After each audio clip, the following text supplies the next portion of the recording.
whatsoever as to protect the slope. Parang walang ginawa.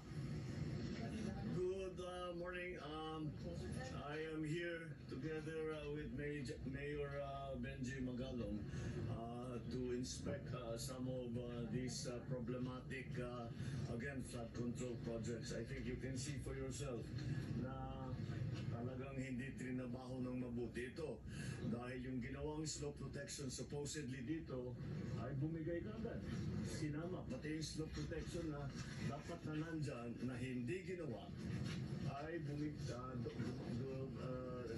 bumuho lahat ito, bumagsak dito, mabigat, nasira yung kalsada.